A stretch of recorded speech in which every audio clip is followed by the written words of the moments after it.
السلام علیکم ورحمۃ اللہ وبرکاتہ۔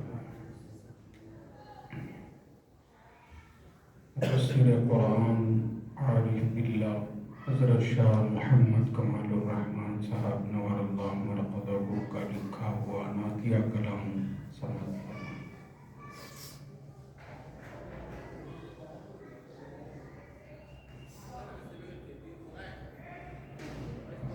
رحمت کی کرن پھوٹے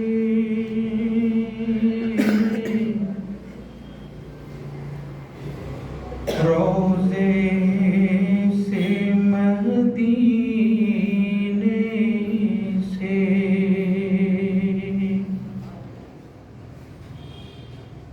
رحمت کی کرن پھوٹے روضے سے مدینے سے، ہر غنچہ گل مہکے آقا کے پسینے سے،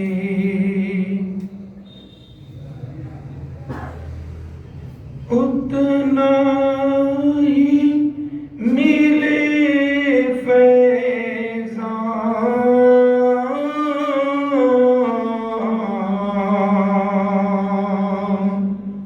ہو علم و عمل جتنا،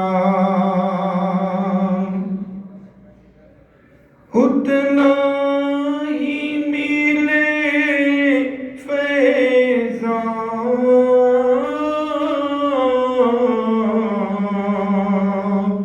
ہو علم و عمل جتنا، سرکار دو عالم کی رحمت کے خزینے سے،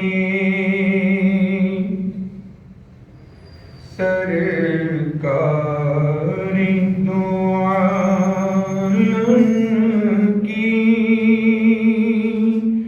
رحمت کے خزینے سے،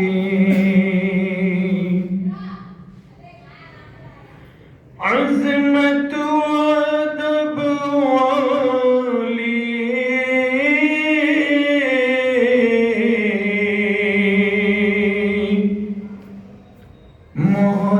محتاط ہی رہتے ہیں گلیوں میں مدینے کی،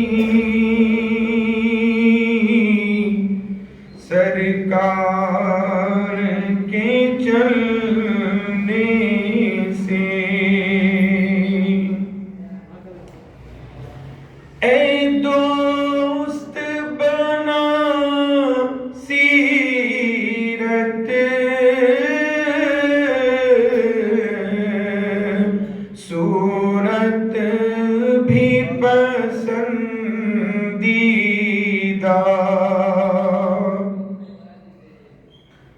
اللہ بھی خوش ہوں گے اس طرح کے جینے سے، اے دوست بنا سیرت صورت بھی پسندیدہ، اللہ بھی خوش ہوں گے اس طرح کے جینے سے،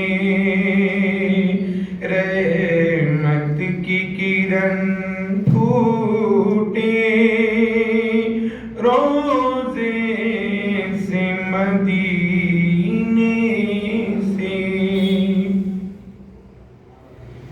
پرکیف بہاروں کی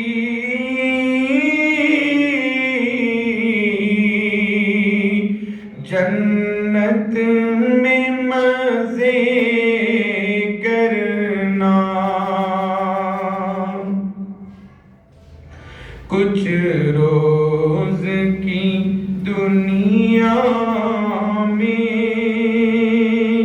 احکام پہ جینے سے، پرکیف بہاروں کی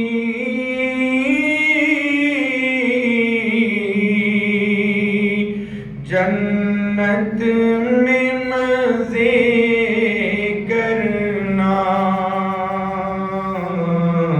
کچھ روز کی دنیا میں احکام پہ جینے سے، جب تارے نفس میرا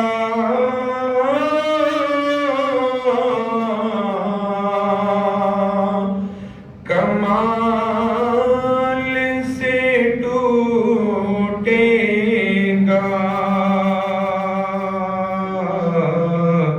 تب دیکھنا آقا کو ڈھنگ اور قرینے سے، جب تارے نفس میرا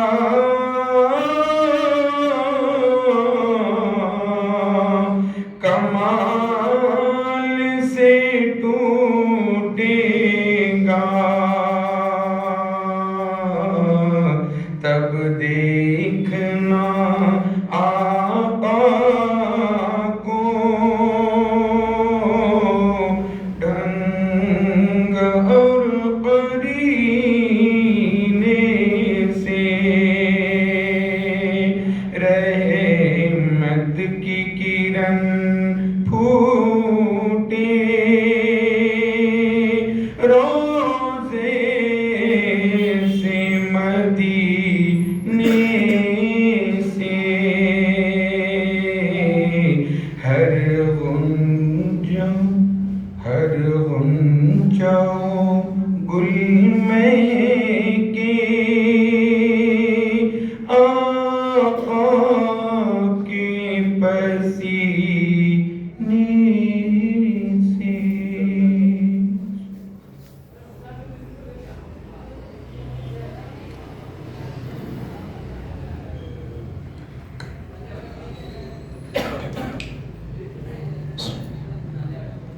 السلام علیکم ورحمۃ اللہ وبرکاتہ۔ الحمد للہ نحمده ونستعینه ونستغفره ونستهدیه ونؤمن به ونتوب الیہ ونتوکل علیہ ونعوذ باللہ من شرور انفسنا ومن سیئات اعمالنا، من يهده الله فلا مضل له ومن يضلله فلا هادي له، ونشهد أن لا إله إلا الله وحده لا شريك له، ونشهد أن سيدنا ونبينا ومولانا محمدا عبده ورسوله صلى الله عليه وعلى آله وأصحابه وبارك وسلم تسليما كثيرا كثيرا، أما بعد، أعوذ بالله من الشيطان الرجيم، بسم الله الرحمن الرحيم، يا أيها الذين آمنوا اتقوا الله وكونوا مع الصادقين، صدق الله العظيم۔ برادران اسلام، دختران ملت، آداب سلوک یا تعلیمات آداب سلوک میں یہ سنائی جا رہی ہیں الانوار القدسیہ فی معرفت قواعد الصوفیہ کتاب سے جو امام عبدالوہاب الشعرانی رحمۃ اللہ علیہ کی لکھی ہوئی جمع کی ہوئی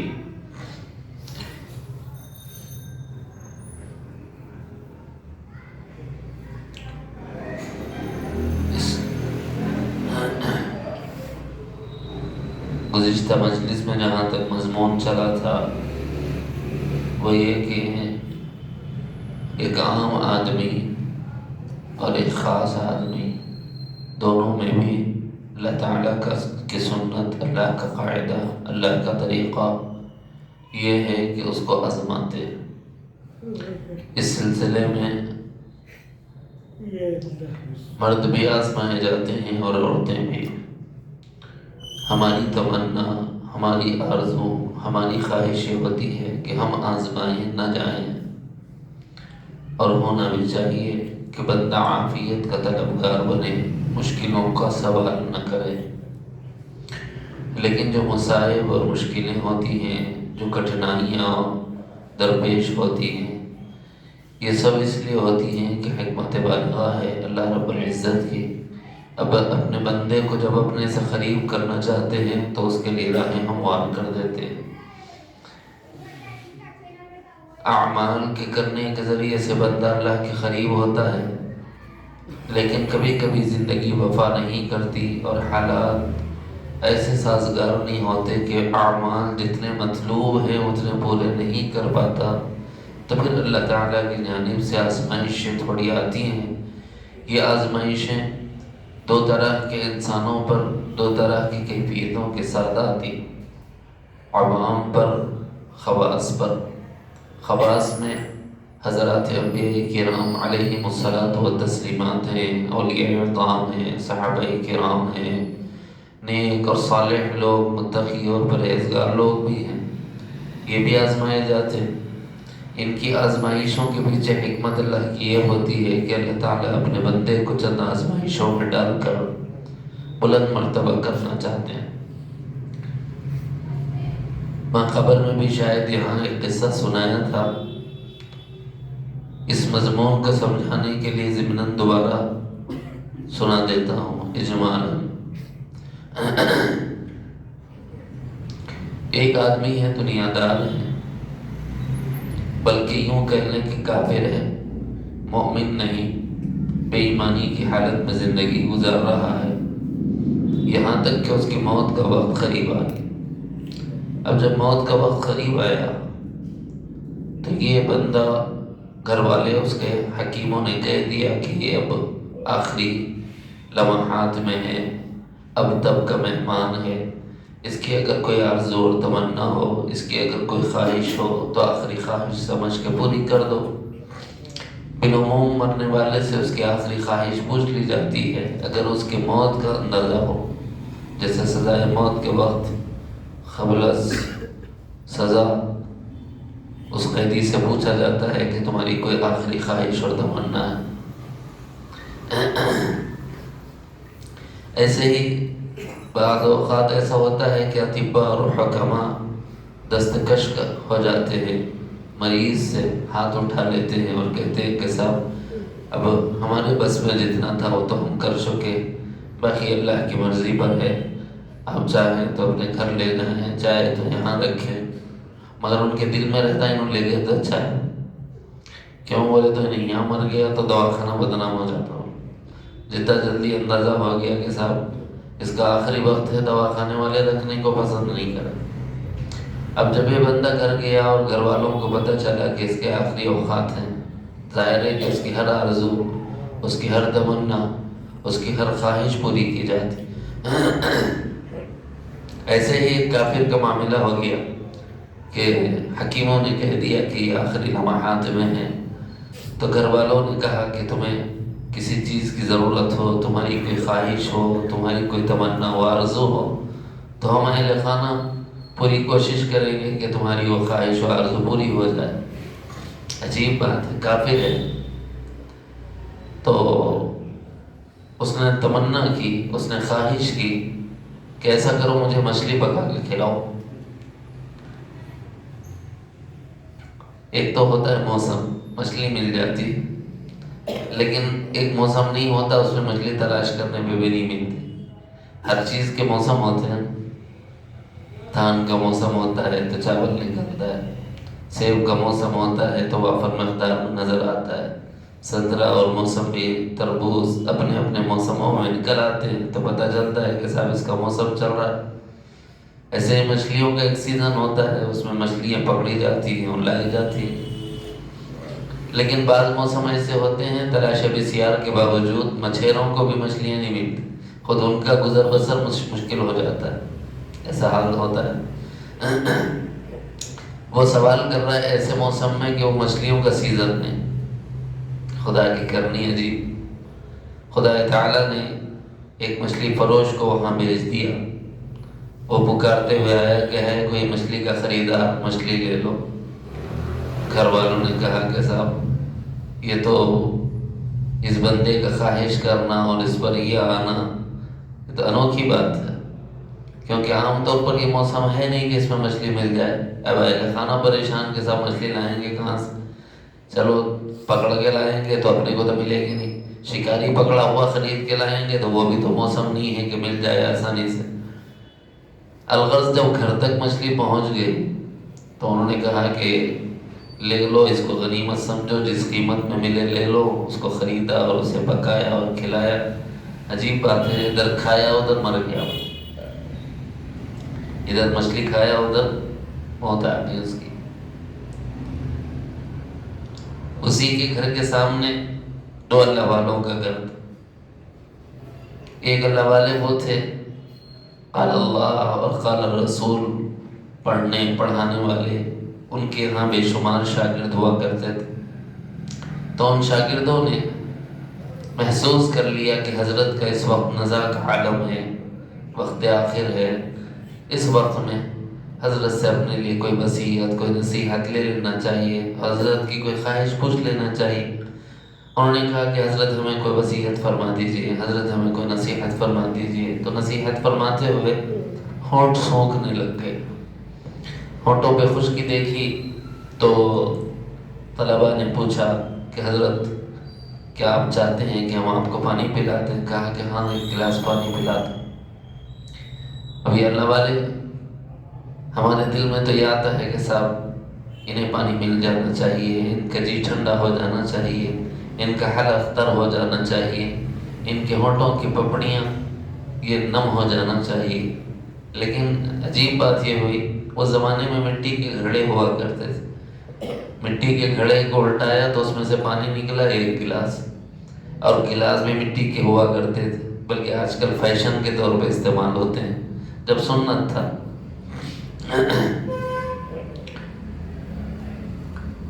تو اس زمانے میں مٹی کے ہی برتن استعمال ہوتے تھے۔ گلاس میں پانی ڈالا، پانی لانے لگے تو راستے میں پیر پھسلا، گلاس ہاتھ سے چھوٹا اور نیچے اب پانی بھی موجود نہیں، گھڑا پورا خالی کر دیا تھا، گلاس میں پانی جتنا تھا وہ لے جا کر پلانا چاہتے تھے وہ بھی گر گیا، اب خرید میں پانی بھی میسر نہیں، دور سے پانی لایا جاتا تھا پہلے زمانے میں۔ خود آپ لوگوں میں سے بہت سے وہ ہوں گے جن کے بچپن میں پانی کی ضرورت پڑتی تو کتنی دور سے ڈھو کے لانا پڑتا تھا۔ آج کل تو خدا کا شکر ہے کہ گھر میں نل کھولتے ہیں تو پانی آ جاتا ہے۔ ہمارا زمانہ، ہمارے بچپن کا یہ ہے کہ ہم 1-2 کلومیٹر دور سے پینے کا پانی لاتے اور برتنے کا پانی لاتے تھے، حساب کتاب سے ملتا تھا، وضو کے لیے اتنا پانی، ضرورت کے لیے اتنا پانی، پھر باقی کھانے کے لیے، پکانے کے لیے، برتن دھونے کے لیے، کپڑے دھونے کے لیے۔ نل آنے والا دن ہوتا تو لائنیں لگ جاتی۔ ابھی بھی بعض علاقوں میں یہ حال پایا جاتا ہے۔ اس اللہ والے کے گھر سے پانی کا کنواں دور تھا، قریب پانی بھی موجود نہیں۔ اب یہ آئے معذرت کرتے ہوئے کہ حضرت ہمیں معاف کر دیں، ہم ایک گلاس پانی بھی آپ کو نہیں پلا سکے۔ ابھی وہ یہ کہہ ہی رہے ہیں کہ ان کا دم آخر نکل گیا اور اللہ کو پیارے ہو گئے۔ تو یہ منظر جو دونوں موتوں کا ہے، ایک کافر کی موت کا اور ایک ایمان والے مومن کی موت کا۔ دوسرے اللہ والے جو تھے ان کو خیال ہوا کہ اللہ آپ کی بھی بڑی عجیب کرنی، کافر کو چاہتے تو پیاسا مار دیتے، بھوکا مار دیتے، بے موسم اسے مچھلی کھلا رہے ہیں، آپ کی شان، آپ کی قدرت۔ اور ایک طرف ہے کہ اللہ والا ہے، اللہ کرنے والا، قال اللہ قال رسول کرنے والا، اس کو تو پیاسا نہ جانا چاہیے تھا، آپ نے اسے پیاسا مار دیا، ایک گھونٹ پانی بھی میسر نہیں آیا۔ تو حق تعالی جل شانہ نے ندا لگوائی، وہ آواز اس ولی نے سنی، پھر جواب بھی دیا اور قوم کو خبردار بھی کیا۔ فرمایا کہ ایک کافر تھا لیکن اس کے پلے میں ایک نیکی تھی، اگر وہ اللہ کے پاس آتا تو اللہ تعالیٰ کا نظام عدل کا تقاضا یہ ہے کہ اس کی نیکی کا بدلہ اسے دینا پڑتا، چونکہ شرک کی حالت میں آیا ہے تو اللہ چاہتے نہیں کہ اسے معاف کرے، لہٰذا دنیا میں اس کے اندرون میں ایک خواہش اللہ نے پیدا کر دی کہ بے موسم کی ایک فرمائش اس نے کر دی اور اس کو اللہ نے پورا کرا دیا۔ اس طرح اس کی اس نیکی کا بدلہ بنا کر سب ختم کر دیا۔ اب جب یہ اللہ کے پاس آیا تو اس کے پاس اس کے نام اعمال میں کوئی نیکی نہیں، اب لہٰذا اللہ دیں گے سزا تو اللہ حق بجا۔ اور دوسری طرف اس اللہ والے کو جو پیاسا مار دی، تو اس سوال کے جواب میں حق تعالی جل شانہ نے انہیں الہام فرمایا۔ بات یہ ہے کہ یہ میرا محبوب بندہ ہے لیکن اس کی حیات نے وفا نہ کی، اس کا وقت آخر آ گیا تھا اور میں اس سے جو مقامات عطا کرنا چاہتا تھا ان مقامات کو یہ اپنے عمل اور کسب کے ذریعے سے نہیں پہنچ سکا، تو میں نے اسے پیاس کی حالت میں موت دے دی اور اس آزمائش کے بدلے میں اس کو وہ مقام دوں گا جو میں چاہتا تھا۔ لہذا اس اللہ والے پر آنے والی جو آزمائش ہے یہ درجات کی بلندی کے لیے، یہ سمجھنے کی ضرورت ہے۔ گزشتہ مجلس کا آخری جو حصہ تھا وہ یہ کہ ایک عام آدمی پہ بھی حالات آتے ہیں، خواص پر بھی حالات آتے ہیں۔ عام آدمی پر حالات آئیں گے تو اس کا سوچنا الگ ہوگا، اور خاص لوگوں کے لیے حالات جو ہوتے ہیں اس کے لیے مسئلہ الگ ہوگا۔ خواص کے لیے مسئلہ رفع درجات کا سبب ہے، اس لیے اللہ آزمائشوں میں ڈال رہے ہیں۔ عوام کے لیے مسئلہ، میں غفلت و معصیت میں زندگی گزارنے والا، میری خلوت و جلوت اللہ کی معصیت سے پر اور میری خلوت و جلوت اللہ سے غفلت میں گزر رہی ہے، اس کے نتیجے میں اللہ تعالیٰ نے ہمیں ہمارے گناہوں کا کفارہ بنانے کے لیے آزمائشوں میں ڈالا ہے۔ میں میری ذات کے بارے میں یہ سوچوں اور ہر سالک اپنی ذات کے بارے میں یہ سوچے۔ یہ گزشتہ مجلس کے آخری حصے کو اس واقعے کے ساتھ مربوط کر کے سمجھانے کی کوشش کی۔ اس کے بعد والے مرحلے میں فرمایا آدمی اتراتا بہت ہے، یاد رکھو سلوک میں اترانا ناپسندیدہ عمل ہے، شیطانی اعمال میں سے ہے کہا جاتا ہے، بلکہ عجب ہے جس کی وجہ سے بہت سی بیماریاں آتی ہیں۔ مثال کے طور پر حضرت آدم علیہ السلام کو سجدہ کرنے کا اللہ نے حکم دیا، سب نے سجدہ کیا لیکن ابلیس نے نہیں کیا، انکار کر دیا، ابا واستکبر، کہا گیا ہے کہ یہ تکبر کرنے لگ گیا۔ لیکن صوفیہ فرماتے ہیں کہ تکبر اصل وجہ نہیں تھی، تکبر تو ذریعہ بنا تھا نافرمانی کا، لیکن یہ تکبر آتا کہاں سے ہے؟ تو تکبر کے پیچھے بھی کوئی ایک بنیاد ہے اس کی۔ تکبر آتا ہے عجب کی بنیاد پر۔ امام غزالی رحمۃ اللہ علیہ نے لکھا ہے تکبر کے آنے کی جو جگہ ہے، جو ذریعہ ہے، وہ ہے عجب۔ جب آدمی خود کو آئینے میں دیکھے، اپنے کو دوسرے سے حسین و جمیل سمجھے، جب آدمی عمدہ لباس سے وطن کرے اور دوسروں کو حقیر جانے اور اپنے کو اعلیٰ جانے، جب آدمی اللہ رب العزت نے اپنے کرم سے اس کو نوازا، مال عطا فرمایا، تو یہ سمجھ میں پڑ جائے کہ یہ میری ذہنی صلاحیت، میری قوت بازو سے میں نے جمع کیا ہے، میری اپنی محنت کی پونجی ہے، جب یہ غلطی کرتا ہے تب جا کر اس کے اندرون میں کبر آتا ہے۔ مان لیا اللہ نے، یہ سمجھ رہا ہے کہ میری قابلیت سے ہے۔ اسی طرح علم دیتے ہیں اللہ تعالیٰ، تو اس علم کو اللہ کا فضل نہیں سمجھ کر میری علمی قابلیت، میری صلاحیت، میری استعداد، اس عجب میں مبتلا ہوتا ہے، پھر کبر وجود میں آتا ہے۔ تو کبر سے پہلے کون سی چیز ہے؟ عجب۔ عجب کہتے ہیں خود پسندی، صوفیہ کہتے ہیں یہ نہیں ہونا چاہیے۔ تم کتنے بھی پاک ہونا چاہو، اللہ تعالیٰ کو معلوم ہے کہ کون کیا ہے، کیسا ہے۔ بعض بزرگوں کے بڑے بڑے عجیب احوال اور حالات رہے ہیں تربیت کے لیے۔ کچھ عجیب سے جملے کہہ دیتے ہیں جو بظاہر مجلس کی شان نشان نظر نہیں آتے، لیکن اس میں تربیت پوشیدہ ہوتی ہے۔ مثال کے طور پر، کوئی ناراض نہ ہو، ایک بزرگ کا قصہ ہے، میں نام نہیں بتاتا، بس صرف اشارے میں کہتا ہوں۔ اگر کوئی ہمارے بزرگوں سے قصہ سنا ہوا ہے تو اس نے نام بھی سنا ہوگا، لیکن نام ذہن میں رکھو، صرف نفس مضمون کو سمجھو۔ عموماً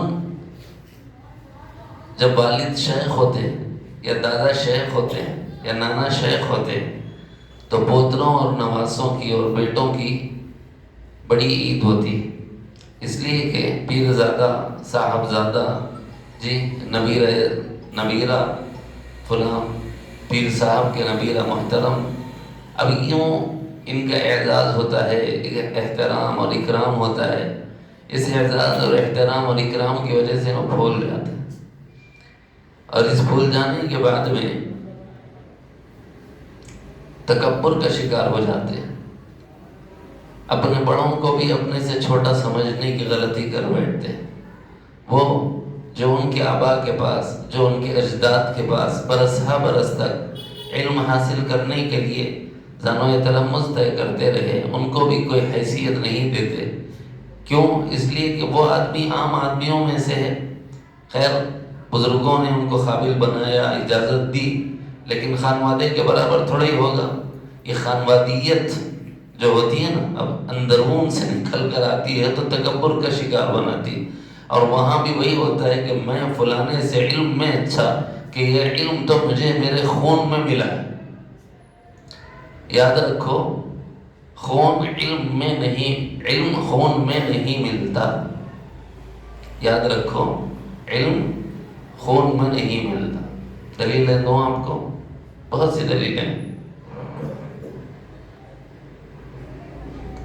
حضرت نوح علیہ السلام، ان کا بیٹا تھا، نبی کا بیٹا بول دے تو کتنی قابلیت رہنا بھائی، نبی کا بیٹا ہے صاحب، کہاں ہم کہاں وہ، لیکن اس کے باوجود اللہ رب العزت نے محروم کر دیا، غرق آب کر دیا گیا، جبکہ اس نے کہا تھا کہ مجھے پانی نقصان نہیں پہنچائے گا، میں جودی پہاڑ پر چڑھ جاؤں گا۔ حضرت نوح علیہ السلام نے فرمایا بھی کہ بیٹے، آج کوئی اللہ کی گرفت سے نہیں بچا سکتا سوائے اس کے کہ جو ایمان لائے اور میرے ساتھ کشتی میں سوار ہو جائے۔ اللہ کا وعدہ ہے کہ سب کو غرق کر کے رکھے، یعنی میں جودی پہاڑ پر چڑھ جاؤں۔ وحال بینہما الموج فکان من المغرقین، قرآن کہتا ہے کہ ایک موج ان کے درمیان آئی اور بیٹا ادھر پانی میں اور یہ کشتی میں۔ اگر علم خون کے ذریعے سے آنا چاہیے تھا تو نوح علیہ السلام کا بیٹا محروم نہ ہونا چاہیے تھا۔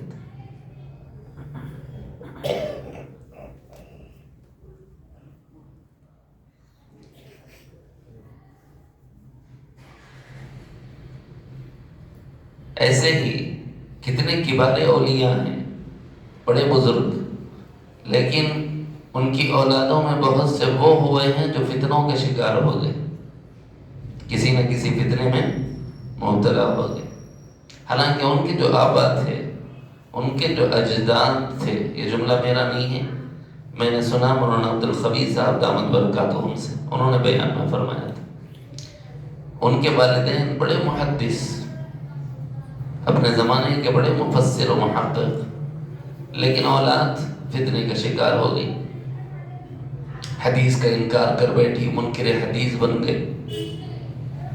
اگر خون میں رہتا علم تو پھر ان کو تو گمراہ نہ ہونا چاہیے تھا، فتنوں میں اپنے کو بچانا چاہیے تھا۔ بات یہ ہے کہ جس پر سے اللہ کا دست حفاظت اٹھ جائے، حضرت کے الفاظ ہیں، بات یہ ہے کہ جس پر سے اللہ کا دست حفاظت اٹھ جائے پھر اس سے بڑا محروم کوئی نہیں اور اس کو کوئی ہدایت دینے والا نہیں۔ اللہ کی دست حفاظت جب تک ہے ہم عافیت میں، یہی مانتے رہنا چاہیے کہ مولا ہماری کوئی قابلیت نہیں۔ دکا نہیں کہ ایک بزرگ تھے، جب خانوادے میں بچوں کو دیکھتے کہ صاحب ذرا یہ اکڑ رہا ہے بہت،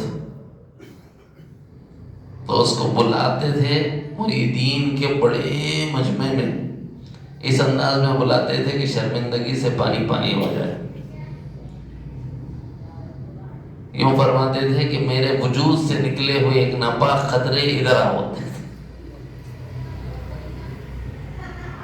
اپنے زمانے کے بڑے سکندرآباد کی جامع مسجد میں برس تک انہوں نے توحید کا درس دیا، باکمال شخصیت تھی علماً۔ اپنی اولاد کی تربیت کے لیے کبھی ضرورت پڑی تو یوں مخاطب کیا تاکہ آدمی مغرور نہ ہو جائے، متکبر نہ ہو جائے۔ خانوادے کی تربیت کرنے کے لیے اسی طرح پاپڑ بلواتے بہت سے ہیں گرو۔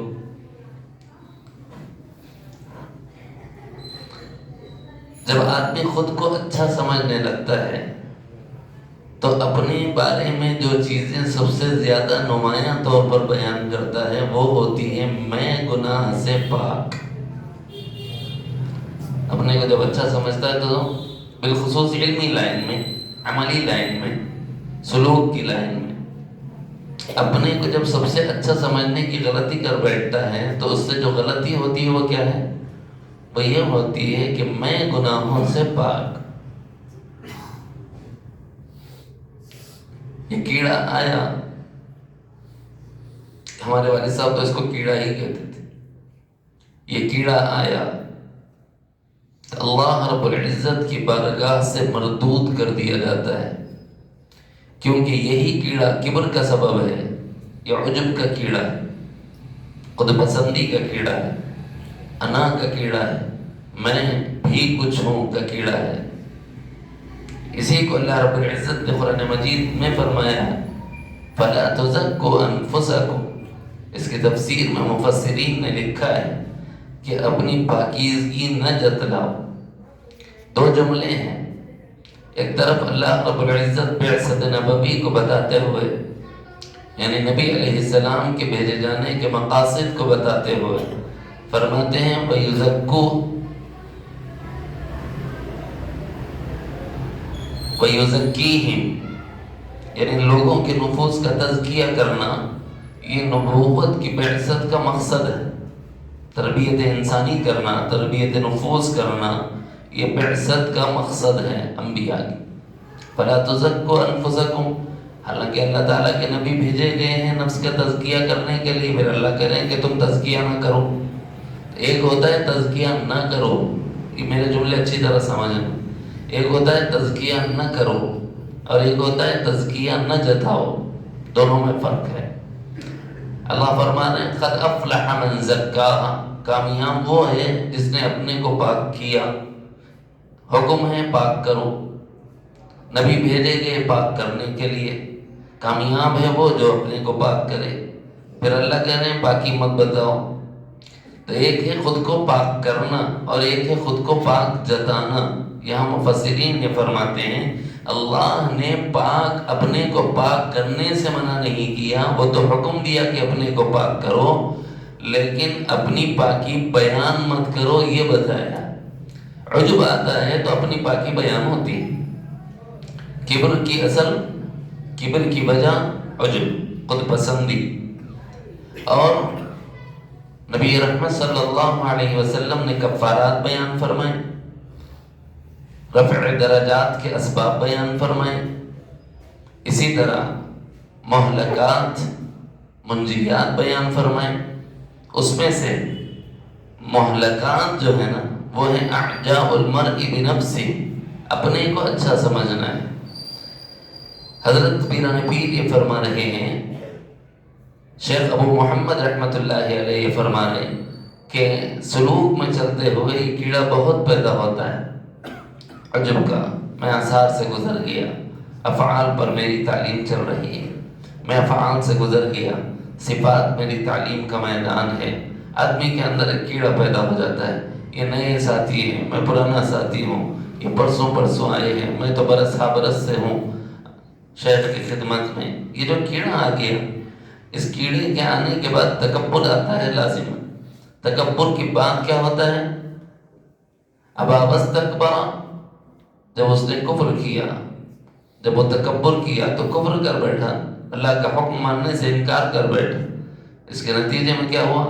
فخرج انک رجیم ان علیک لعنتی الی یوم الدین، اللہ کی جانب سے فیصلہ آیا کہ تم نکل جائے یہاں سے، تو نکل جائے یہاں سے۔ فخرج انک رجیم، تو دھتکارا ہوا ہے۔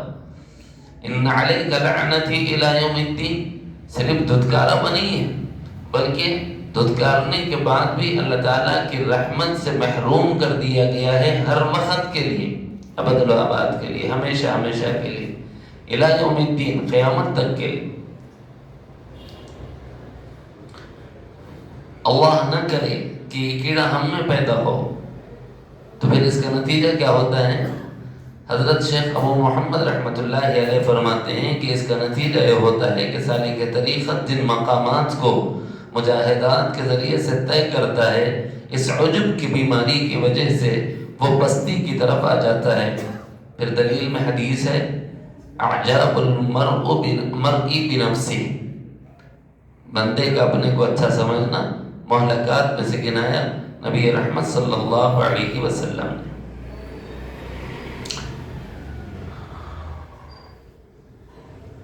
آگے فرماتے ہیں،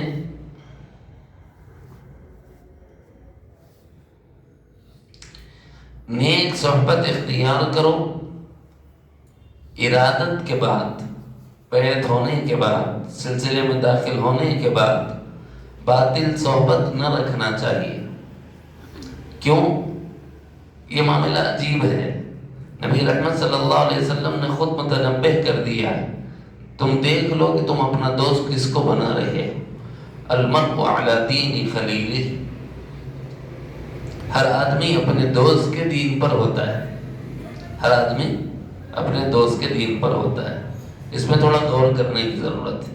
ہر آدمی دوست کے دین پر بظاہر نظر نہیں آ رہا۔ مثال کے طور پر میں ہوں، کاروبار کرتا ہوں، تجارت کرتا ہوں، ملازمت کرتا ہوں، میرے ساتھ تجارت کرنے والا کافر بھی ہے، مشرک بھی ہے۔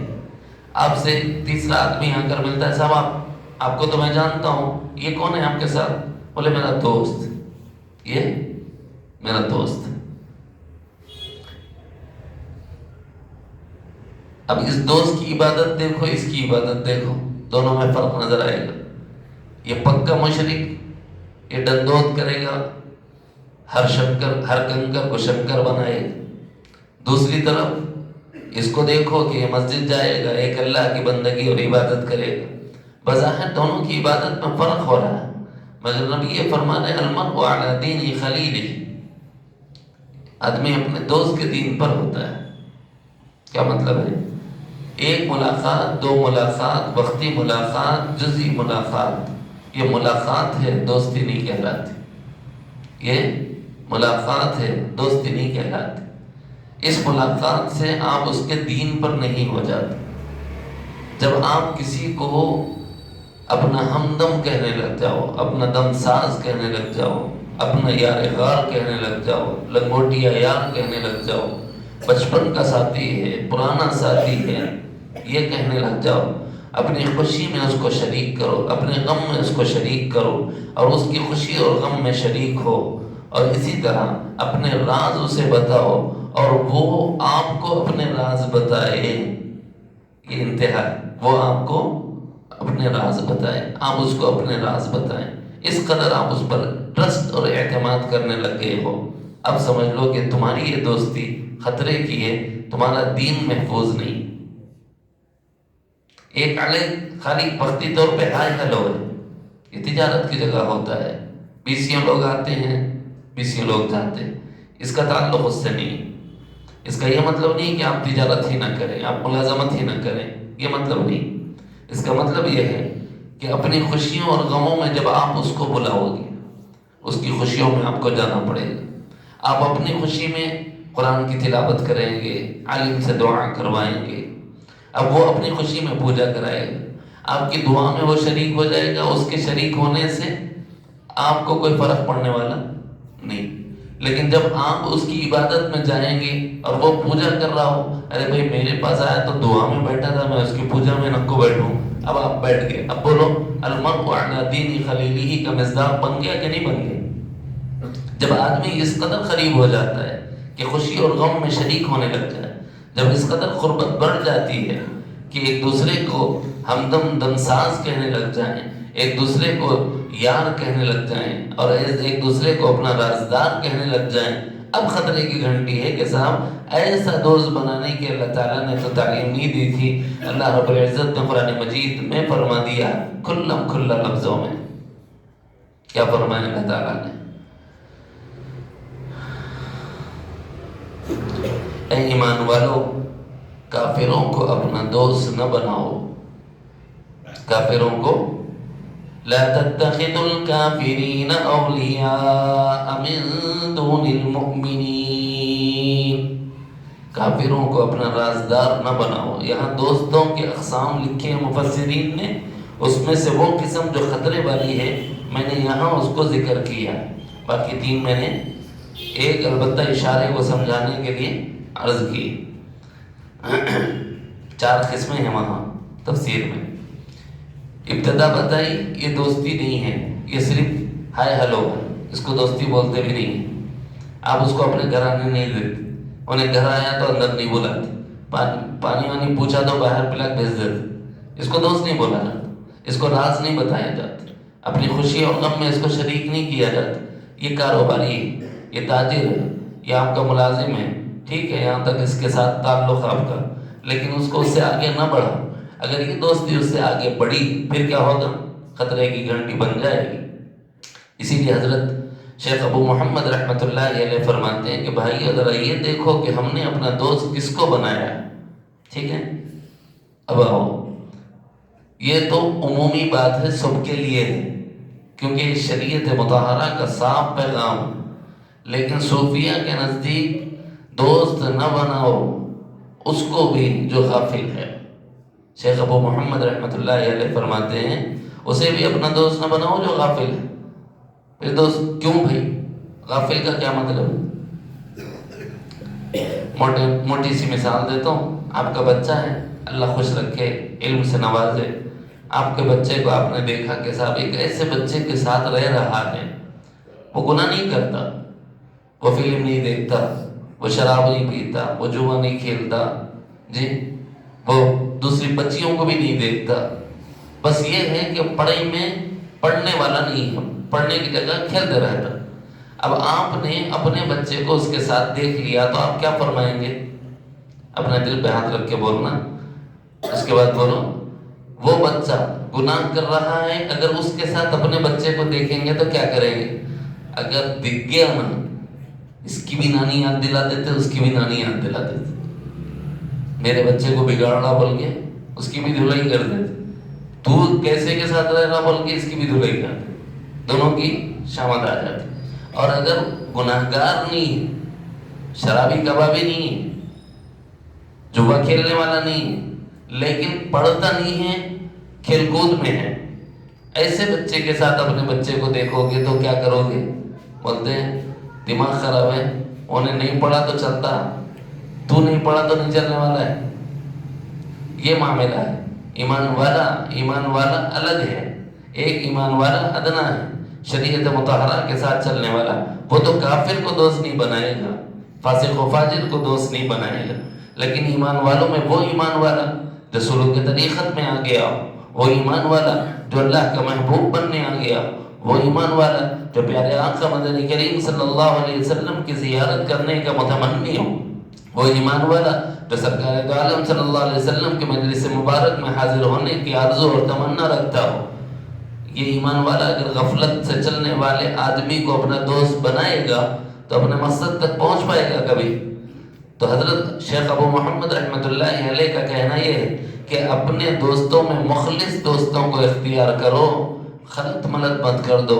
یعنی دوست ایسے ویسے بھی بنائے، مخلص بھی بنائے، یہ بھی نہیں ہونا چاہیے. صرف مخلص لوگ تمہارے دوست ہونا چاہیے. مثال کے طور پر ایک بچہ ہے آپ کا، ایک بچہ ہے پڑوسی کا، وہ نماز پڑھتا ہے، وہ ہوم ورک کرتا ہے، وہ غلط کام نہیں کرتا، آپ کا بچہ اس کو دوست بناتا ہے. آپ کیا بولتے ہیں؟ جاؤ بیٹے جاؤ بیٹے.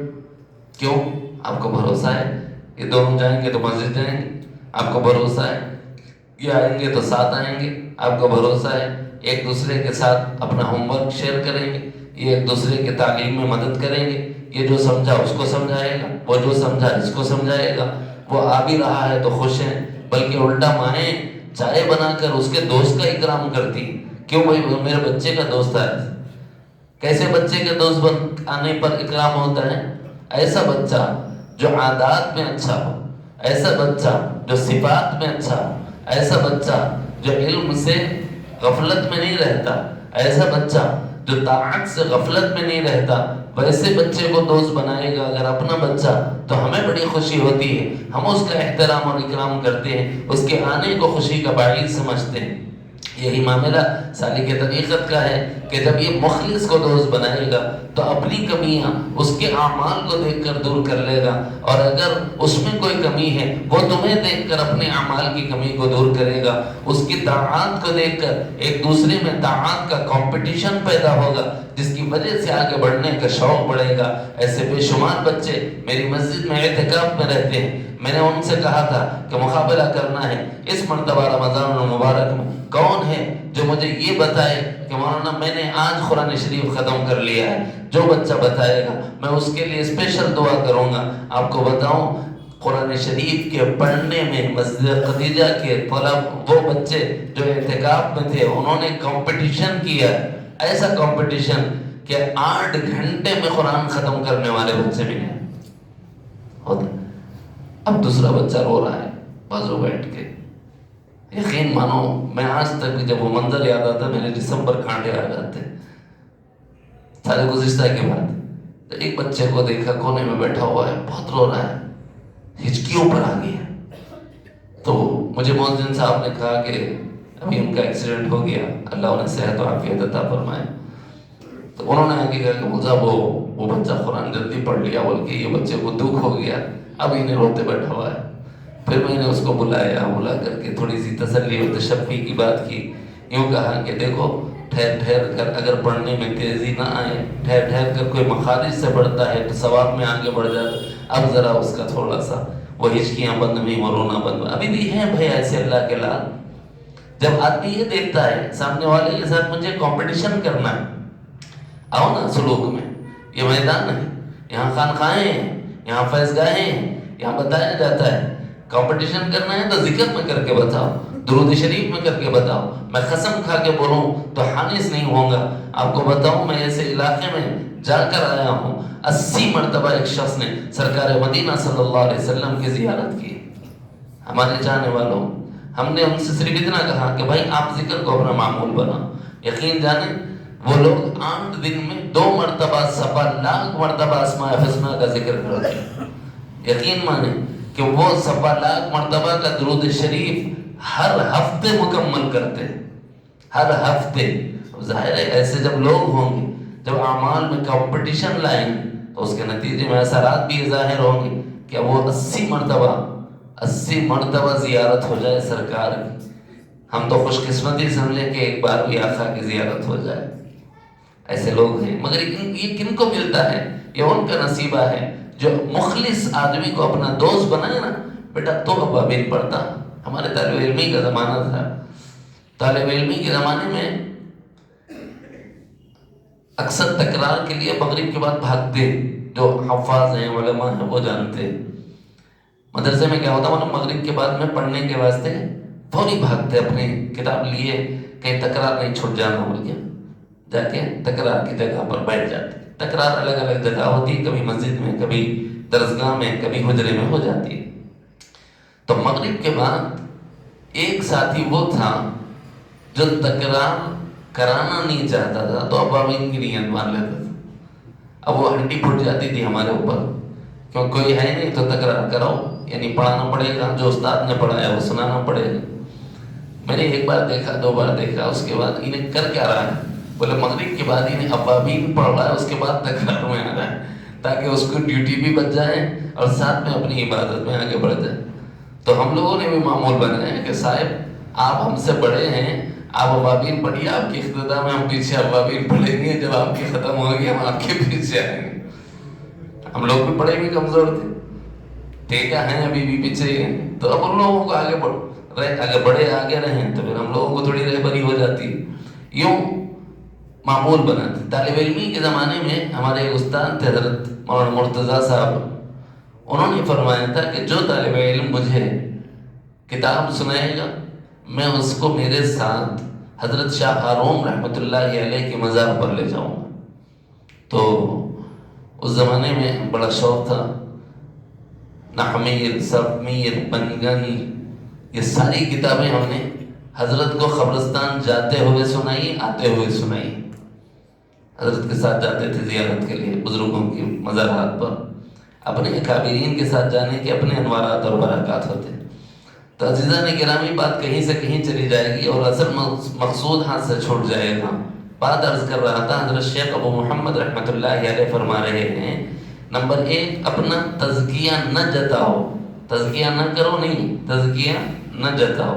نمبر 2 آپ فرماتے ہیں کہ اپنی دوستی کو مشرکین والی دوستی نہ رکھو، یعنی کافر کو دوست نہ بناؤ، یہ تو سب کے لیے ہے ہی، سالک طریقت کے لیے ہے کہ وہ غافل کو بھی دوست نہ بنائے، بلکہ اتنا ہی نہیں، اس سے آگے بڑھ کر نہ غافل بلکہ خلط ملط بھی مت کرو اپنی دوستی کو، کہ کچھ مخلص بھی دوست ہوں اور کچھ غیر مخلص بھی دوست ہوں، ایسا نہ ہو۔ ادھر مخلصین کے ساتھ رہو تو طاعت کے جذبات بڑھیں، ادھر غیر مخلص کے ساتھ رہو تو پھر جو طاعتیں کی ہیں وہ ساری کی ساری غفلت کی وجہ سے پیچھے آ جائیں۔ اس لیے دوستی ایک سے کرو، اچھوں سے کرو، نیک لوگوں سے کرو۔ اسی لیے بزرگوں نے کہا صالح ترا صحبت صالح ترا صالح کند اور صحبت طالح ترا طالح کند، نیکوں کی صحبت تمہیں نیک بنائے گی اور بدوں کی صحبت بد بنائے گی۔ حضرات صوفیہ کی اصطلاحات ہیں، ہر ایک اب ہمارے پاس عموماً شریعت مطہرہ کے جاننے والے جو ساتھی ہیں، فرض کس کو بولتے ہیں سب کو معلوم ہے صاحب، 5 وقت جو نماز پڑھی جاتی ہے اسے فرض کہا جاتا ہے جی، رمضان میں جو روزے رکھے جاتے ہیں اسے فرض کہا جاتا ہے، نصاب کے پورا ہونے پر سال میں جو ادا کی جاتی ہے رقم 2.5% اس کو فرض کہا جاتا ہے، زندگی میں ایک مرتبہ جو صاحب استطاعت بیت اللہ کی حاضری لگاتا ہے اس کو فرض کہا جاتا ہے، سب کو معلوم ہے فرض کس کو بولتے ہیں۔ لیکن صوفیہ کی اصطلاحات میں ایک فرض ہے اور صوفیہ کی اصطلاحات میں ایک سنت ہے۔ دیکھو نبی رحمت صلی اللہ علیہ وسلم کے لیے بھی سنت کا لفظ بولا جاتا ہے، ایک سنت اصطلاح شرع میں بولا جاتا ہے۔ مثلا نماز ہم نے پڑھی ظہر کی، نماز ہم نے پڑھی ظہر کی، فرض نماز کے بعد ہم جو 2 رکعت پڑھ رہے ہیں وہ کیا ہے؟ اصطلاحاً وہ سنت ہے۔ اچھا، اکثر و بیشتر کہا جاتا ہے داڑھی کو دیکھ کر صاحب یہ کیا ہے؟ وہ تو آپ نے چہرے پہ سنت سجائی ہے، یہ جملہ بولتے ہیں، صحیح ہے غلط ہے؟ چہرے پر داڑھی سنت ہے کہ چہرے پر داڑھی واجب ہے؟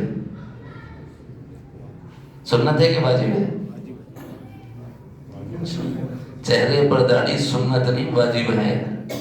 اب غور کرو، یا میں جو سمجھانا چاہتا ہوں وہ تھوڑا سا دوسرے مسئلے کو سمجھانے کے لیے تھوڑا ایکسپلین کرو۔ ایک ہے اصطلاح شرع کا سنت، فرض، واجب، اس کے بعد آتا ہے سنت، اس کو اصطلاحاً سنت کہتے ہیں فقہاء کے نزدیک۔ لیکن نبی علیہ الصلوۃ والسلام اور اللہ تعالیٰ کے کچھ کام ایسے ہیں جس کو سنت کہا جاتا ہے۔ مثلا آدمی شادی کرے تو اولاد ہو، اس کو کیا کہتے ہیں؟ سنت۔ سورج نکلے تو گرمی اور تپش ہو، اس کو کیا کہتے ہیں؟ سنت اللہ۔ یہ اللہ کی سنت ہے، یہ طریقہ ہے اللہ تعالیٰ کا۔ اسی طرح سورج کو نکالتے ہیں، اسی موسم کو گرماتے ہیں، ہے نا؟ ہوائیں چلتی ہیں تو ٹھنڈی پڑ جاتی ہے، یہ کیا ہے؟ سنت اللہ ہے۔ اللہ کی سنت ہے کہ جب ہوائیں چلیں گی تو موسم سرد ہوگا، یہاں تک کہ یخ ہو جائے گا کہ آدمی برف بن جاتا ہے، بعض علاقے ایسے ہیں، اس کو کہتے ہیں سنت۔ حالانکہ اللہ تعالیٰ کی قدرت کے کرشمے کسی کے کرنے کے کام کو بولا جاتا ہے طریقہ، سنت۔ اللہ کے کام سنت اللہ، ایسے ہی سرکار مدینہ صلی اللہ علیہ وسلم کے کام سنت رسول اللہ کہلاتے ہیں۔ سرکار مدینہ کے کام سنت رسول اللہ کہلاتے ہیں۔ اب یہ جو سنت کا لفظ داڑھی کے لیے بولا گیا ہے، یہ نبی کا طریقہ ہے بتانے کے لیے بولا گیا ہے، مگر حکماً یہ سنت فرض واجب کے بعد کی سنت نہیں ہے۔ یہ کیٹیگری سمجھ آ رہی؟ یہ فرض کے بعد جو واجب ہے نا، یہ واجب کا درجہ ہے۔ آپ کسی بھی مفتی سے پوچھ لیجیے، پھر بھی ہم اور آپ اس کو اس انداز میں جانتے ہیں کہ یہ سنت رسول۔ سنت رسول سے یہاں مراد فقہی سنت نہیں ہے، یہاں نبی رحمت صلی اللہ علیہ وسلم کا طریقہ ہونا بتایا گیا۔ اسی طرح سنت حضرات صوفیہ کے پاس بھی بولا جاتا ہے۔ اب سمجھ آئے؟ طریقہ ہے ان کا، ان کی ایک لینگویج ہے۔ بھئی ہمارے پاس آنے والا نہ ہمارا فرض چھوڑے نہ ہماری سنت چھوڑے۔ ارے صاحب، کہ شریعت سے باہر بھی کچھ فرض ہے کیا کہ انہوں نیا طریقہ بتا رہے ہیں؟ ایسا خیال ہوتا ہے یا ایسا خیال پیدا کیا جاتا ہے ان لوگوں کی طرف سے جو ان نزاکتوں کو نہیں سمجھتے۔ اس لیے مجھے کھولنا پڑا یہ، ورنہ اس کو کھولنے کی مجھے چندہ ضرورت نہیں تھی۔ بعض جاہل قسم کے لوگ رہتے ہیں، فرض تو فرض ہے، نماز روزہ زکوٰۃ حج، پھر یہ نیا فرض کہاں سے لا لیے لوگ؟ یہ شیوخ جو بولتے ہیں ہمارے راستے کی سنت اور ہمارے راستے کا فرض، اس کو کبھی نہ چھوڑیں۔ اور میں اپنی بات نہیں کر رہا، ہے بزرگوں نے لکھا ہے۔ شیخ ابو محمد رحمۃ اللہ علیہ فرما رہے ہیں کہ تم سچے مرید ہو کہ کچے مرید، اپنا جائزہ آپ لے لو۔ فرمایا کہ ہمارا جو سچا مرید ہوتا ہے وہ نہ ہمارے فرض کو چھوڑتا ہے نہ ہماری سنت کو چھوڑتا ہے، ہمارے فرض و سنت کو لازم پکڑتا ہے۔ اب بھائی صوفیہ کا فرض کیا ہے اور صوفیہ کی سنت کیا ہے؟ تو فرمایا کہ صوفیہ کا فرض دنیا کو چھوڑ دینا ہے۔ صوفیہ کا فرض کیا ہے؟ ترک دنیا۔ اور صوفیہ کی سنت کیا ہے؟ کثرت ذکر اللہ۔ حکم کے اعتبار سے اللہ رب العزت نے خود یہ فرمایا ہے کہ دنیا کے مقابلے میں آخرت کی فکر کرو۔ حکم کے اعتبار سے یہ اللہ کے فرائض میں سے ایک فرض ہے۔ اللہ نے فرمایا ہے کہ اللہ کا ذکر کرو، اذکر اللہ۔ حالانکہ یہ فرض ہے، جیسے نماز فرض، جیسے روزہ فرض، جیسے زکوٰۃ فرض، جیسے حج فرض، ویسے ہی اللہ کا ذکر فرض ہے۔ وہ کم کرے زیادہ کرے یہ بات کی بات ہے، لیکن فی نفس ہی ذکر، اللہ کی یاد، یہ فرض ہے۔ جب یہ فرض ہے نا تو صوفیہ اس کو سنت کیوں کہہ رہے؟ صوفیہ کے پاس فرض کیا ہے؟ ترک دنیا، اور صوفیہ کی سنت کیا ہے؟ کثرت ذکر اللہ۔ ارے صاحب یہاں تو اللہ نے فرض کیا ہے، یہ اصطلاحاً بولا جاتا ہے کہ صاحب یہ صوفیہ کا طریقہ ہے۔ ترک دنیا یہ پہلے درجے میں رکھتے ہیں اور دوسرے درجے میں کثرت ذکر اللہ۔ یہ دو ایسے پر ہیں کہ جس کی وجہ سے ان کو روحانیت میں پرواز نصیب ہوتی ہے۔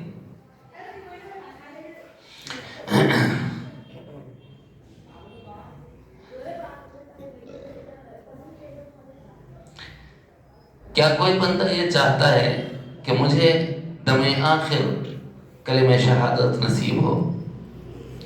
چاہتے کہ نہیں چاہتے؟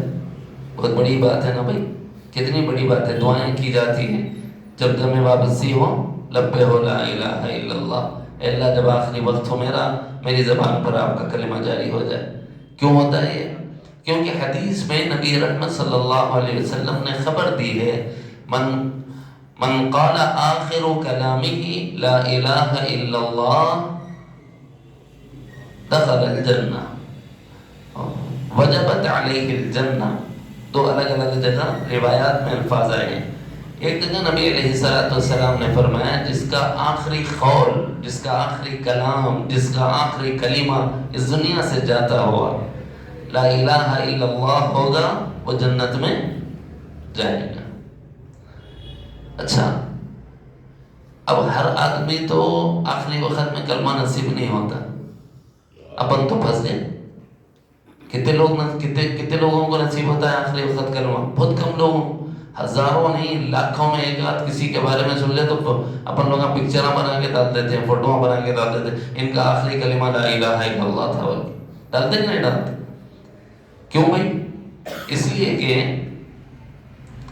یہ عجیب اللہ تعالیٰ کا بندہ تھا کہ اس کے آخری وقت میں اللہ نے اس کو کلمہ نصیب کیا۔ بڑی خوشی کی بات ہوتی ہے، سعادت مندی کی بات سمجھی جاتی ہے، اس کے جنتی ہونے کی علامت ظاہر ہو چکی ہے، سمجھا جاتا ہے، بہت بڑی بات ہے آخری وقت کلمہ نصیب ہو۔ اللہ مجھے بھی توفیق دے، آپ کو بھی۔ حضرت شیخ ابو محمد رحمۃ اللہ علیہ فرماتے ہیں اگر تم چاہتے ہو کہ تمہارا آخری کلمہ لا الہ الا اللہ ہو تو اولیاء اللہ کو برا کہنا چھوڑ دو۔ جو اولیاء اللہ کو برا کہے گا اس کی زبان گندی ہوگی، ایسی گندی ہوگی کہ آخری وقت کلمہ نصیب نہیں ہو، آخری وقت کلمہ نصیب نہیں ہو۔ اولیاء ہوں علماء، ہمارا کام ہے اپنی زبان، بلکہ ہر ایک کے لیے اپنی زبان بند رکھیں، کسی کی برائی نہیں۔ اب اتنے لاکھوں لوگ مر رہے ہیں لیکن ہر ایک کی زبان پہ آخری کلمہ نہیں۔ ان ایمان کی حالت میں گیا یا نہیں گیا، یہ کیسا معلوم کرنا؟ سب میری بھی خواہش، آپ کی بھی خواہش، میرے دادا ایمان کی حالت میں گئے کہ نہیں گئے؟ میرے ابا ایمان کی حالت میں گئے کہ نہیں گئے؟ میرے رشتہ دار گئے، انہوں ایمان کی حالت میں گئے کہ نہیں گئے؟ کیوں؟ آخری وقت زبان سے کلمہ پڑھتے سو کوئی بھی نہیں دیکھے، یہ ہے چکر۔ حضرت مفتی نوال الرحمن صاحب دامت برکاتہ نے ایک مرتبہ سمجھاتے ہوئے فرمایا اگر یہ مسئلہ اگر مجھے کمانا ہوتا تو اس مسئلے کو بتا کر 1 لاکھ روپے 2 لاکھ روپے تو یوں کما لیتا تھا۔ حضرت نے فرمایا تھا، اسی کو میں نے بھی اس سے پہلے بھی یہاں نقل کیا تھا، ایمان کی حالت میں جانے کا زبان سے اقرار کرنے کے ساتھ تعلق تو ہے کہ ظاہر بھی ہو گیا، لیکن جو بندہ اخیر وقت تک نماز کا منکر نہ رہا ہو، روزے کا منکر نہ رہا ہو، ضروریات دین کا منکر نہ رہا ہو، ضروریات دین کا منکر نہ رہا ہو، اور وہ اسلامیات کو پسند کرتا تھا، گو کہ عمل کے اعتبار سے وہ اتنی پابندی نہیں کرتا تھا جتنی ہونی چاہیے، لیکن اسلام کو پسند کرتا تھا، تو اس کی یہ پسند ہی اس کے ایمان والے ہونے کی دلیل ہے۔ اگر یہ امید نہ ہونا پھر ہم اور آپ پورے خطرے میں ہوتے ہیں۔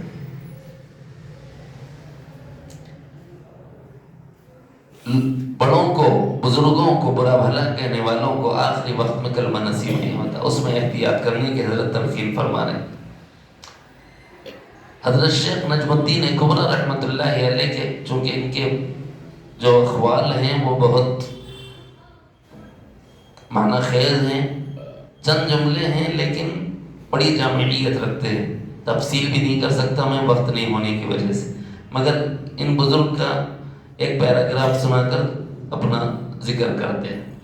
حضرت شیخ نجم الدین کبریٰ رحمۃ اللہ علیہ یہ مریدین کو نصیحت کرتے ہوئے فرما رہے کہ بھائی مریدی کی شان یہ ہے کہ اس کا جو سامان سفر ہے وہ تقویٰ ہونا چاہیے۔ بھائی تمہارا کیا ذات راہ ہے؟ حج کو جب جاتے ہیں نا، ہمارا ذات راہ کیا ہو؟ ہمارا ذات راہ تقویٰ، اللہ تعالیٰ نے قرآن مجید میں فرمایا ہے۔ تو حضرت بھی کیا فرما رہے ہیں؟ حضرت نجم الدین کبریٰ رحمۃ اللہ علیہ وہ فرماتے ہیں کہ مرید کی شان یہ ہے کہ وہ اپنا ذات راہ تقویٰ رکھے، اور فرمائے اور اس کی جمع پونجی، یعنی ہر آدمی اپنے پاس جمع کرنا چاہتا ہے، ہر آدمی اپنے پاس پیسہ جمع کرنا چاہتا ہے، دولت جمع کرنا چاہتا ہے، جائیداد جمع کرنا چاہتا ہے۔ سالی کے طریقت کی جمع پونجی افلاس ہو، سالی کے طریقت کی جمع پونجی تیرے پاس کیا ہے؟ میرے پاس اللہ ہے بول سکنا، تیرے پاس کیا ہے بولے تو 100 مل کے جس کرنے جاتے ہیں نا، میں اس کا ہو گیا انہیں میرا ہو گیا، اتنا دم ہو۔ افلاس جہاں مفلسی ہوتی ہے وہاں اللہ تعالیٰ ہوتے۔ حدیث شریف میں ہے مضمون، حق تعالیٰ قیامت کے میدان میں چند لوگوں کو بلائیں گے اور ان سے پوچھیں گے کہ میں بھوکا تھا تو نے مجھے کھلایا کیوں نہیں، میں پیاسا تھا تو نے مجھے پلایا کیوں نہیں، وہ بندہ کہے گا کہ اللہ آپ، یہ تو مفلسوں کا کام ہے بھوکے ہونا اور پیاسے ہونا، اللہ آپ کی ذات ورا الورا منزہ، نقائص سے معائب سے سبحان آپ کی ذات، اے اللہ کہاں بشر اور کہاں بشری تقاضے اور کہاں آپ کی ذات عالی، آپ کہاں بھوکے رہ سکتے ہیں؟ فلاں بندے کو بھوکا نہیں دیکھا، انہیں بھوک میں تجھ سے منگا مگر تو کھلایا نہیں، فلاں بندے کو پیاسا نہیں دیکھا، انہیں پیاس میں مانگا تو انہیں پلایا نہیں، فلاں بندے کو مفلسی میں نہیں دیکھا، اس نے مانگا لیکن تو نے دیا نہیں، اگر تو دیتا تو مجھے وہیں تو پاتا۔ یعنی اللہ تعالیٰ کو لینے کا راستہ بتا رہے ہیں حضرت نجم الدین کبریٰ رحمۃ اللہ علیہ کہ بھئی اپنی پونجی مفلسی بناؤ، یعنی اتنا دے دو، اتنا ضرورت مندوں میں تقسیم کر دو، کیوں؟ اس لیے کہ اللہ وہیں تو ہے، کہیں اور نہیں ہے۔ اللہ کہاں ہوتے ہیں؟ ٹوٹے ہوئے دلوں میں۔ اللہ کہاں ہوتے ہیں؟ پراگندہ بکھرے ہوئے بال، پراگندہ حال رہنے والے جو لوگ ہیں، بلکہ ایسے ہوتے ہیں شایان شان اللہ رب العزت کی ہاں ان کی شان یہ ہوتی ہے لو اقسم علی اللہ لابرہ، دیکھے تو کیا مفلس، دیکھ لے تو کیا نادار، ایسا آدمی کہ کھانے کو کھانا نہیں جی، بیٹھنے کو بستر نہیں، پہننے کو لباس نہیں، پھٹے پرانے بوسیدہ لباس میں ملبوس ہیں، لیکن حال کیا ہے؟ اگر کسی بات پر واللہ کی قسم کھا لے، اللہ رب العزت اس کی قسم کی لاج رکھ لیتے۔ ایسی عظمتوں والے لوگ ہوتے ہیں، کہاں ہوتے ہیں؟ مفلس قسم کے لوگ۔ اس لیے حضرت کیا فرما رہے ہیں؟ حضرت نجم الدین کبریٰ رحمۃ اللہ علیہ نے اپنی جمع پونجی افلاس رکھو، اس کا سفر آخرت کی طرف۔ وہ کدھر؟ ہر آدمی سے پوچھتے ہیں کہاں سے آئے، کہاں جانا ہے؟ ہم سے پوچھا جائے کہ صاحب کہاں سے آئے، اِنَّ لِلَّهِ وَإِنَّا إِلَيْهِ راجعون، تو پھر اس آخرت کے سفر کے لیے ہماری تیاری کیا ہے؟ حضرت یہ فرما رہے ہیں کہ ہمارا جو سفر ہے وہ آخرت ہونا چاہیے۔ پھر فرمایا آپ کے پڑاؤ کے مقامات کیا ہیں، منزلیں کیا ہیں، آپ کے اسٹیشنز کیا ہیں، آپ کے اسٹیشنز کیا ہیں؟ فرمایا انفاس ہماری منزلیں ہیں، انفاس ہماری منزلیں ہیں، یعنی ہر دم اللہ رب العزت کو موجود دم بدم پانا۔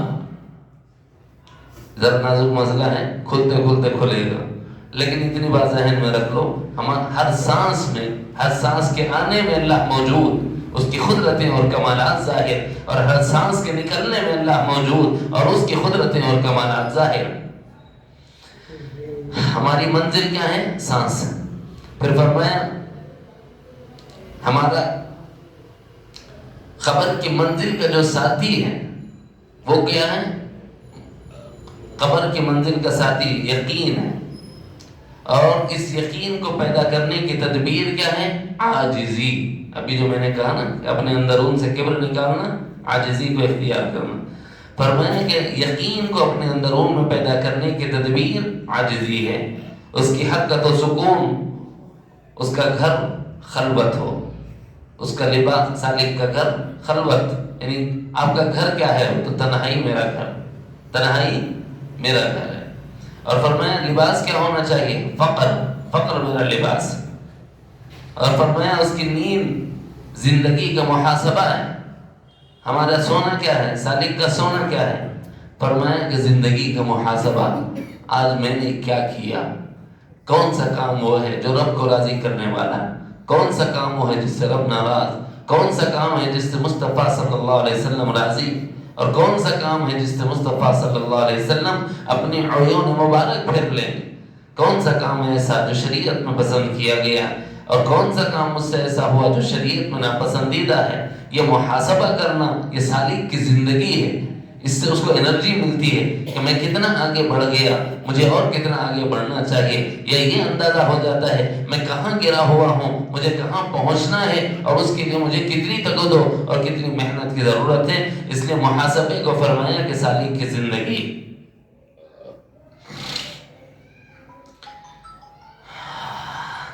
سالک کی سواری مصلی ہے، سجدگاہ اس کی مجلس، سالک کی سواری مصلی، یعنی جب وہ سواری پر سوار ہو تب بھی نماز سے غافل نہیں، وہ اس حال میں بھی رب کی یاد کر رہا ہو، اور اگر بیٹھے گھر میں تو سجدگاہ، پیشانی جھکانے کی جگہ، یعنی سفر ہو یا حضر، موٹے لفظوں میں آدمی یا سفر میں ہو یا حضر میں، یاد خدا سے غافل نہ ہو. اب وہ عملی طور پر نماز کی شکل ہو یا زبان سے اللہ کو یاد کرنا اپنا لائحہ عمل بنائے، یہ انسان کے اپنی شیخ کے بتائے ہوئے طریقے پر ہے. پھر فرمایا اگر درس دیں تو علم و حکمت ہو، غور و فکر ہو، عبرت ہو، اس کا رفیق سیرت ہو. یعنی میرا دوست کون ہے، میرا دوست کون ہے، رفیق کہتے ہیں دوست کو، میرا دوست کون ہے، سیرت جناب محمد الرسول اللہ صلی اللہ علیہ وسلم کی سیرت میرے دوست. اچھے اخلاق ہمارے معلم ہیں، جہاں اچھے اخلاق دیکھو اسے اپنانا. خذ ما صفا دع ما قدر، اچھی چیزوں کو دیکھو جو شریعت مطہرات سے متصادم نہیں تو اسے لے لو، اور اگر شریعت مطہرات سے متصادم ہے اس کو چھوڑ دو. خذ ما صفا دع ما قدر، جو اچھا نظر آئے اسے لے لیا جائے اور جو برا نظر آئے اس کو چھوڑ دیا جائے. اس لیے فرمایا اچھے اخلاق یہ ساری کے طریقت کا معلم اور قناعت اس کا معلم ہے. اس کا روزہ کیا ہے؟ ہمارا روزہ کھانا پینا چھوڑ دینا اور قربت چھوڑ دینا، اہلیہ سے نہیں ملنا، اس کو روزہ بولتے ہیں. سالک کا روزہ کیا ہے؟ منہ بند کر لینا سالک کا روزہ ہے. اس کی ہمت جہنم کا خوف، انسان کی ہمت کیا ہے؟ جہنم کا خوف. پھر فرمایا اس کی خوشی اللہ کے ساتھ ہو، یعنی جنت کی طلب کے لیے عمل نہ کرے، یہاں تک کہ جنت اس لیے پسند اور قبول کرے کہ اس میں اللہ تعالیٰ کا دیدار ہوگا. یہ میرے جملے نہیں ہیں، حضرت شیخ نجم الدین کبریٰ رحمۃ اللہ علیہ کے ہیں. الانوار القدسیہ فی معرفت قواعد صوفیہ میں حضرت نے فرمائے ہیں. کچھ اور باتیں بھی ہیں لیکن اس وقت بہت ہو گیا ہے، اس پر اس کو اکتفا کرتا ہوں. اللہ تعالیٰ جو باتیں کہی گئی ہیں اس کو اختیار کرنے اور اس کو اپنی زندگی میں لانے کی توفیق عطا فرمائے. کلمت استغفار اس نیت کے ساتھ کہ ہر چھوٹا بڑا گناہ جانے انجانے میں جو ہو گیا اس سے اللہ تعالیٰ سے معافی مانگتا ہوں.